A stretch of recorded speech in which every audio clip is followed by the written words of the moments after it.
तो hello students, अभी तक हमने अपने प्रीवियस लेक्चर के अंदर जो है सॉलिड स्टेट लेज़र हम पढ़ रहे थे, जिसके अंदर हमने रूबी लेज़र अपना टॉपिक कवर किया था।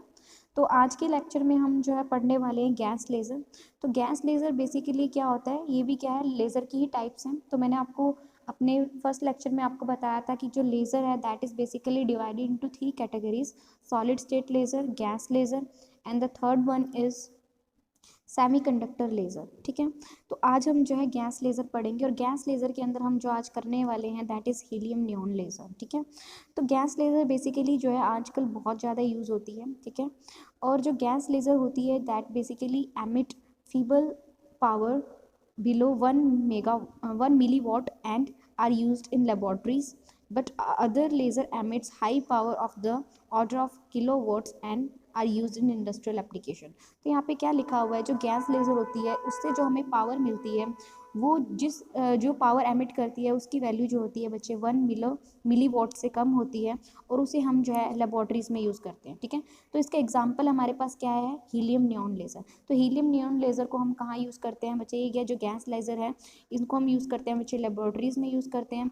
और कुछ ऐसे लेज़र्स होते हैं जो कि क्या करते हैं, हाई पावर जो है लेज़र एमिट करते हैं। लेज़र जो एमिट करते हैं उसकी हाई पावर होती है और उसका ऑर्डर क्या होता है, कुछ किलोवाट्स में होता है और उसे हम जो है इंडस्ट्रियल एप्लीकेशन में यूज़ करते हैं और उसका एग्जांपल है CO2 लेज़र। तो दोनों ही क्या हैं, गैस लेज़र हैं। पर कुछ ऐसे लेज़र्स होते हैं गैस लेज़र जिनको हम क्या करते हैं, जिनकी पावर कम होती है उनको हम लेबॉर्ट्रीज़ में यूज़ करते हैं और जिनकी पावर ज़्यादा होती है उनको हम इंडस्ट्रियल एप्लीकेशंस में यूज़ करते हैं।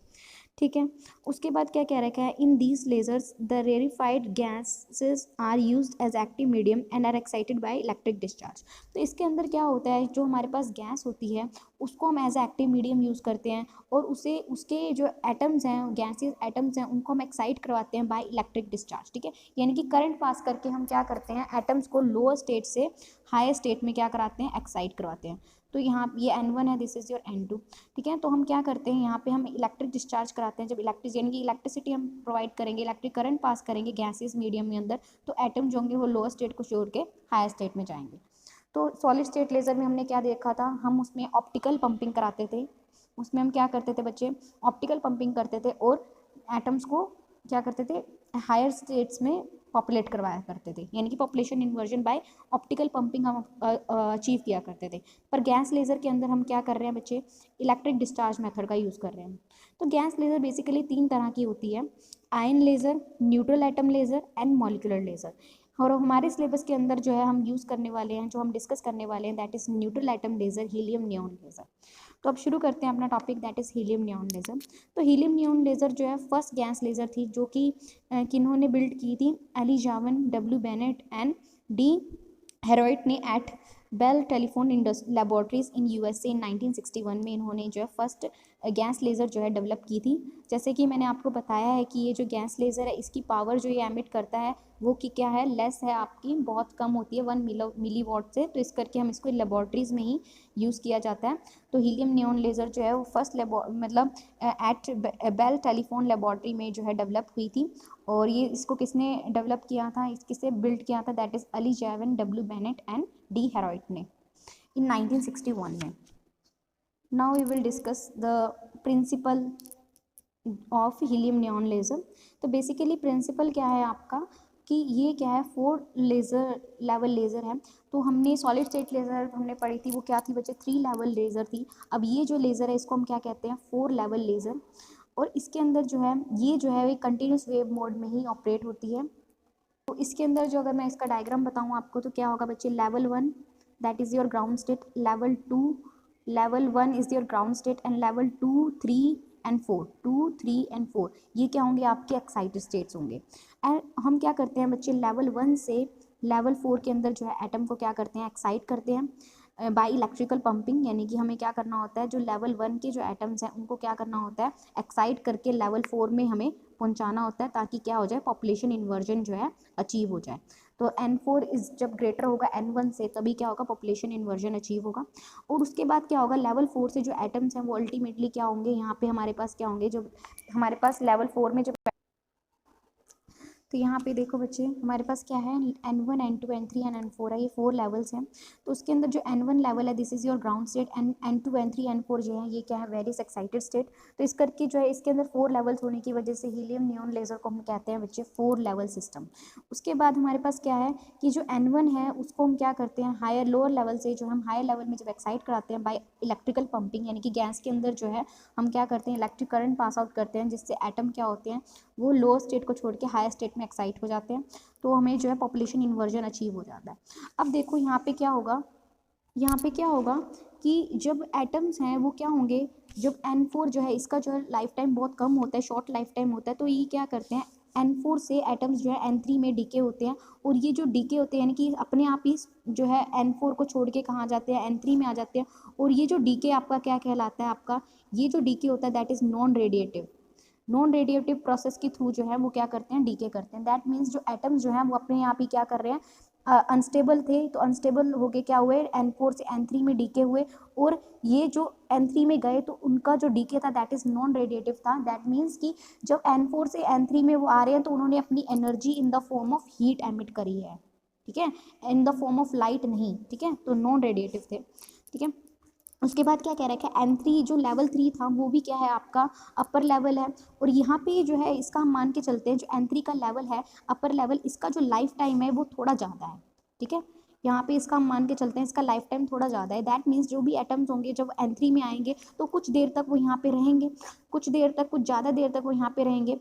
और हमने कहा कि जो लेवल 2 है वो लोअर लेवल है लेज़र का, और इसका जो लाइफ टाइम है दैट इज शॉर्ट।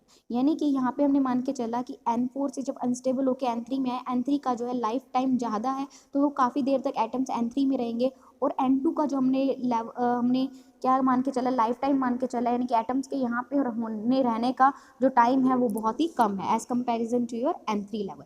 तो एटम जो होंगे वो क्या होंगे, जब लेवल 2 में आएंगे, लेवल 2 से जैसे ही हमने एटम यहाँ पे रहे कुछ देर तक, उसके बाद जब जैसे ही वो लेवल 2 में आएंगे, लेवल 2 से इमीडिएटली वो कहाँ पे आ जाएंगे, आपके लेवल 1 में आ जाएंगे। तो यहाँ पे यही कह रहा है कि एटम जो है लेवल 2 से रिलैक्स होकर इमीडिएटली लेवल 1 में आ जाएंगे, और ये प्रोसेस जो इस तरह से चलता रहेगा। तो मेनली जो पॉपुलेशन इन्वर्जन होगा वो कहाँ पे आपका अचीव होगा, वो आपका लेवल 3 और लेवल 2 के बीच में होगा।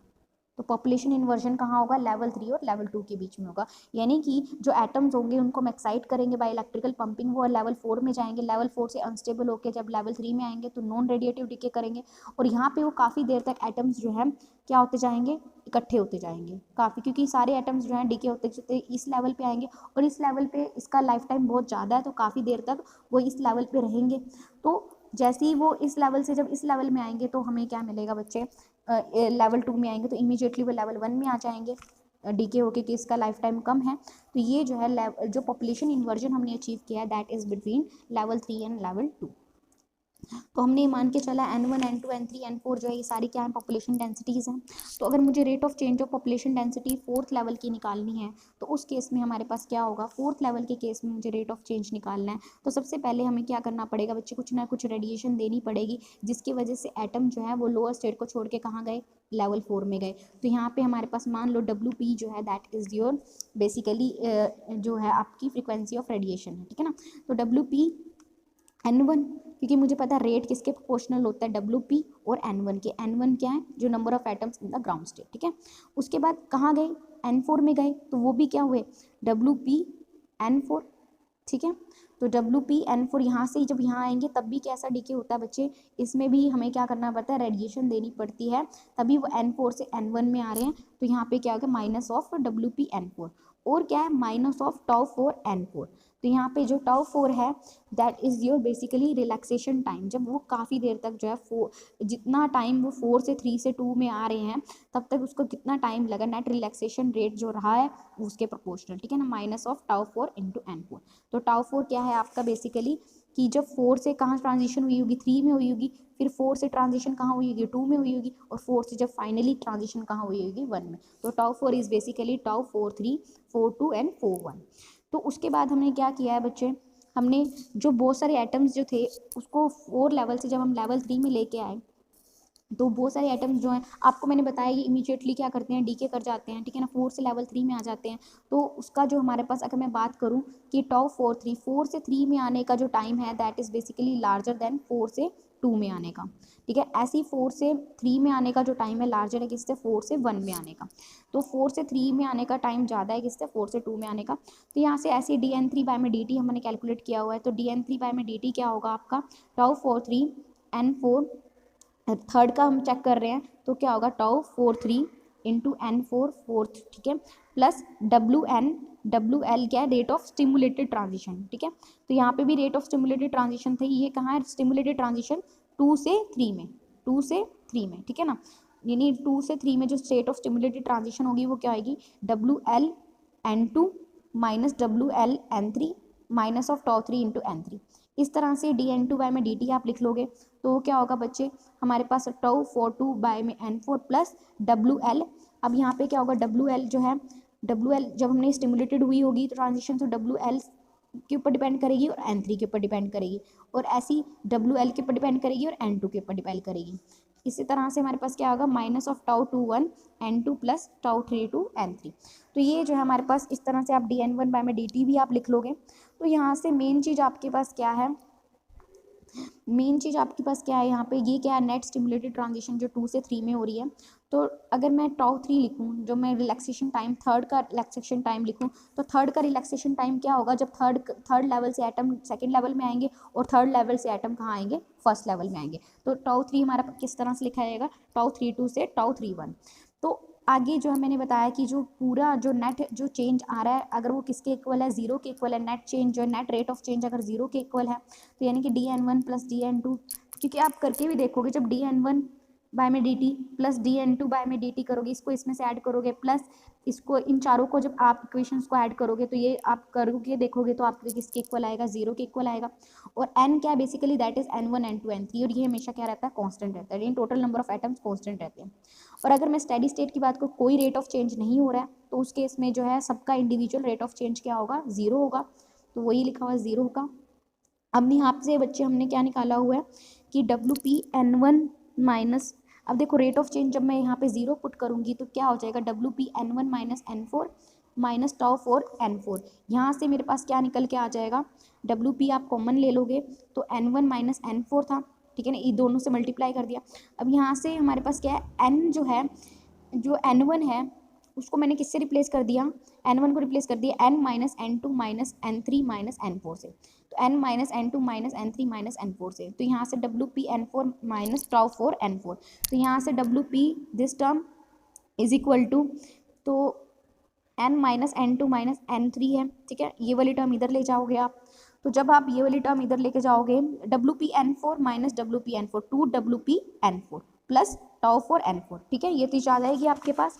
तो यहाँ से N4 आप निकाल लोगे, तो N4 जब हम निकाल लेंगे तो निकल के आएगा WP_N1 N minus N2 minus N3 bye में 2WP_τ4।